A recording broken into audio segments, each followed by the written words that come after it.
મિત્રો સૌપ્રથમ આ ક્લિપ જુઓ। અહીં પેટ્રોલ પંપ પર કંઈ એવો કાંડ થઈ રહ્યો છે જે જોઈને તમારી આંખો ફાટી જશે। જેવું કે તમે જોઈ શકો છો કે અહીં એક વ્યક્તિ પોતાની ગાડીમાં પેટ્રોલ ભરાવા પહોંચ્યો છે। તેમણે ટાંકી ફૂલ કરવાનું કહ્યું એટલે કર્મચારીએ ટાંકી ફૂલ કરી દીધી। ત્યારબાદ ગાડીનો માલક પૂછે છે કે ટાંકીમાં કુલ કેટલું પેટ્રોલ આવ્યું છે। થોડું વિચાર્યા બાદ કર્મચારી જવાબ આપે છે કે ટાંકી ફૂલ કરી એટલે ટોટલ 55 લીટર પેટ્રોલ ભર્યું છે।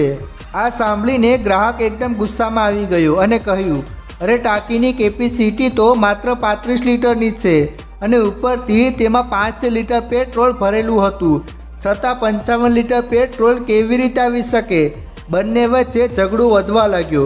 ગ્રાહકે પોલીસને જાણ કરી। પોલીસ ઘટના સ્થળે પહોંચી અને પેટ્રોલ ચેક કર્યું તો ખબર પડી કે ટાંકીમાં પેટ્રોલ ઓછું હતું।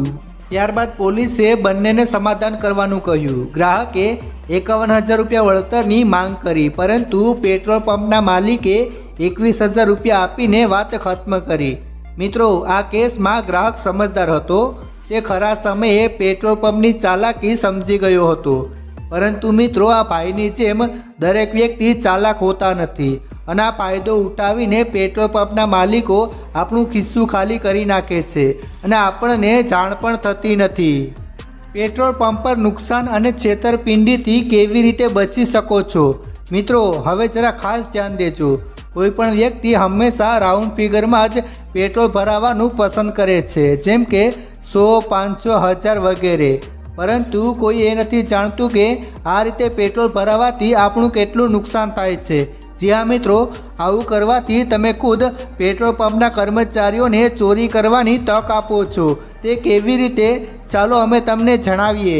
મિત્રો, જ્યારે તમે રાઉન્ડ ફિગરમાં તેલ ભરાવો છો ત્યારે પેટ્રોલ પંપના કર્મચારીઓ ડિસ્પેન્સરી મશીનમાં રાઉન્ડ ફિગર સાથે તેલ ઓછું બહાર નીકળે એવું સેટિંગ કરી લે છે, જેના કારણે તમને 100 થી 150 મિલીલીટર જેટલું નુકસાન ભોગવવું પડે છે। જ્યાં મિત્રો મશીનમાં તો બધું પરફેક્ટ દેખાશે, પરંતુ પેટ્રોલની ચોરી થઈ ચૂકી હોય છે। આ સ્કેમથી બચવા માટે હંમેશા અલગ અલગ કિંમતથી પેટ્રોલ ભરાવવું જોઈએ, જેમ કે 110, 120 વગેરે। આ રીતે જ પેટ્રોલ ભરાવવું જોઈએ। મિત્રો, અમે તમને પેટ્રોલ ચોરી કરવાના તરીકાઓથી તો રૂબરૂ કરાવી દીધા, હવે તેનાથી બચવાના ઉપાયો પણ જણાવીશું। મિત્રો, સૌપ્રથમ પેટ્રોલ ભરાવતી વખતે મીટર રીડિંગ હંમેશા તપાસ કરી લેવી જોઈએ। જ્યારે પણ રીડિંગ 0 પર હોય પેટ્રોલ ત્યારે જ ભરાવવું જોઈએ અને સાથે સાથે મીટર ચાલુ છે કે બંધ એ પણ તપાસ કરવી જોઈએ। પેટ્રોલ ભરાવતી વખતે નજર હંમેશા રીડિંગ અને પેટ્રોલ પંપ કર્મચારી પર જ રાખવી જોઈએ, જેથી કરીને તે કોઈ ચાલાકી ન કરી શકે।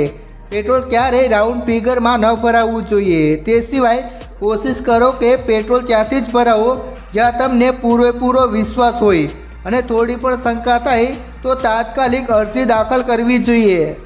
મિત્રો, આ લોકો ખરેખર ખૂબ જ હોશિયાર હોય છે, તેથી તેમની ચોરી પકડવી આસાન હોતું નથી। મિત્રો, નીચે કોમેન્ટ કરીને તમે જરૂર જણાવજો કે અમારી આ જાણકારી તમને કેવી લાગી અને જેમ બને તેમ આ વિડીયો શેર કરો, વોટ્સઅપ, ફેસબુક પર ફેલાવો, લોકોને દેખાડો, જેથી કરીને તેઓ છેતરાઈ ન શકે। ધન્યવાદ।